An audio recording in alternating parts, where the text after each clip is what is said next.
Selamat pagi. Terima kasih atas waktu yang telah diberikan kepada saya. Pada kesempatan hari ini, saya akan memberikan materi tentang peranan opinion leader dalam sistem komunikasi. Belum lanjut ke materi, saya akan memperkenalkan diri terlebih dahulu. Perkenalkan, nama saya Dewa Ayuliarini, NIM 2012061067, absen 13. Di sini saya akan membawakan materi bersama teman saya, Bagas Indra Parawangsa, dengan NIM 2012061066, absen 12. Baik, mari kita lanjut ke materi. Di sini saya akan membagi materi peranan opinion leader dalam sistem komunikasi menjadi 6 bagian, yaitu pengertian opinion leader, sejarah opinion leader, model arus komunikasi,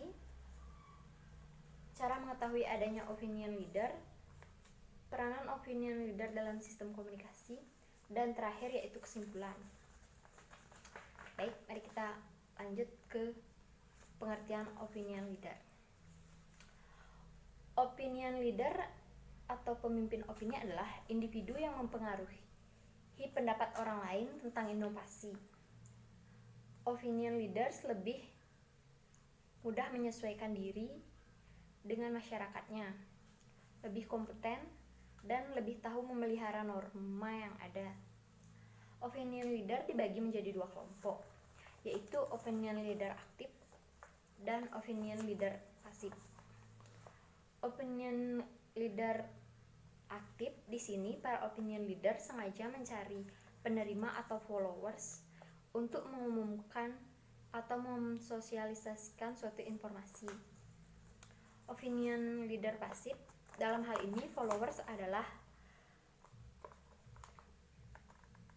lebih aktif mencari sumber informasinya kepada opinion leader sehubungan dengan permasalahan yang dihadapi.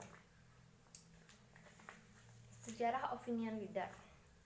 Sejak tahun 1950 sampai 1960-an, istilah opinion leader telah menjadi perbincangan dalam literatur komunikasi. Sebelumnya dalam literatur komunikasi digunakan kata-kata influencer atau tastemaker untuk menyebut opinion leader. Kemudian kata opinion leaders lebih lekat pada kondisi masyarakat pedesaan, sebab pada saat itu tingkat media dan pendidikan masih belum maju. Baik, itu saja yang bisa saya berikan. Selanjutnya akan dilanjutkan oleh teman saya. Terima kasih.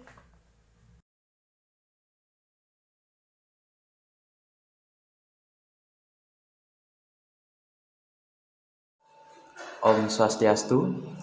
Di sini saya akan melanjutkan materi tentang opinion leader. Jadi selanjutnya yaitu model arus komunikasi. Menurut Sarjono 1989, dalam proses komunikasi dikenal ada 4 model arus alir pesan, yaitu yang pertama ada model jarum injeksi atau hypodermic needle model. Dalam model ini arus komunikasi audiens dianggap sebagai pihak yang tak berdaya dan tidak pernah saling komunikasi antar satu sama lainnya. Artinya, audiens dalam model ini dianggap seperti berada dalam sebuah tempurung kelapa yang tak pernah berhubungan dengan orang lain tentang suatu pesan atau informasi yang mereka dapatkan dari sebuah media. Namun dalam perkembangannya, teori ini banyak dikritik karena dalam sebuah masyarakat, apalagi masyarakat yang sudah maju, seseorang tak akan mungkin lepas dari tata pergaulan masyarakat. Yang selanjutnya yaitu model aliran satu tahap atau one step flow model. Dalam model ini hampir menyerupai model jarum hipodermik, di mana media massa langsung berhubungan dengan audiensnya tanpa melalui sebuah saluran perantara. Namun, ada beberapa perbedaan prinsip antara kedua model tersebut. Di antaranya yang pertama, yaitu model ini tidak mengakui bahwa media massa bukanlah all of powerful dalam mempengaruhi audiens. Yang kedua, yaitu masih diakui oleh model ini bahwa audiens memiliki kemampuan untuk melakukan seleksi, screening atau penyaringan yang disesuaikan dengan kebutuhan audiens. Yang ketiga, yaitu model ini mengakui kemungkinan timbulnya reaksi atau efek yang berbeda di kalangan audiens penerima pesan. Yang selanjutnya yaitu model aliran 2 tahap atau two-step flow model.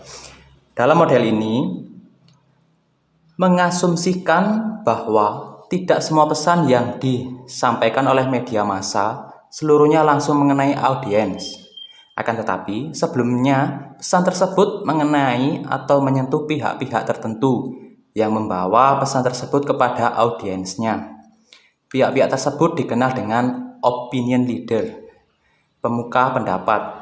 Audiens atau followers dianggap tak banyak bersentuhan dengan media massa. Adapun opinion leader lebih banyak bersentuhan dengan media massa. Model ini menganggap bahwa opinion leader mempunyai banyak kelebihan dibanding dengan followersnya, termasuk di sini kelebihan dalam hal kemampuan mengakses pesan media. Sementara itu, followers dapat informasi dari opinion leadernya. Yang selanjutnya yaitu model aliran banyak tahap atau multi-step flow model. Dalam model ini, pada prinsipnya adalah gabungan dari model-model sebelumnya. Model ini menyatakan bahwa pesan dari media massa menyebar kepada audiensnya melalui interaksi yang kompleks. Artinya, audiens dapat terkena dampak terpaan pesan media massa baik secara langsung dari media massa tersebut maupun melalui para pemimpin opini. Bahkan antar sesama audiens dalam model ini kadangkala melakukan kontak personel sesama audiens. Jadi selanjutnya yaitu bagaimana cara mengetahui adanya opinion leader. Yang pertama yaitu metode sosiometrik. Dalam metode ini, masyarakat ditanya kepada siapa mereka meminta nasihat atau mencari informasi mengenai masalah kemasyarakatan yang dihadapinya. Misalnya, masalah itu mengenai difusi inovasi. Kepada masyarakat diajukan pertanyaan, dari mana Anda memperoleh informasi tentang difusi inovasi? Jadi orang yang paling banyak mengetahui dan diminta nasihat tentang masalah tersebut adalah dialah yang disebut sebagai opinion leaders. Yang selanjutnya yaitu informant ratings. Jadi metode ini mengajukan pertanyaan tertentu kepada orang atau responden yang dianggap sebagai key informants dalam masyarakat mengenai siapa yang dianggap masyarakat sebagai pemimpin mereka.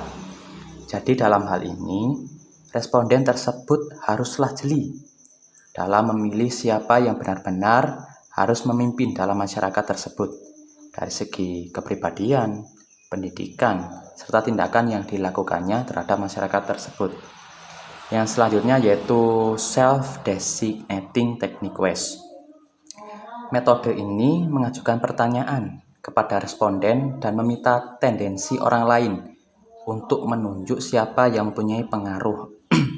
Misalnya, apakah seseorang yang memerlukan suatu informasi perlu meminta keterangan kepada ibu atau bapak?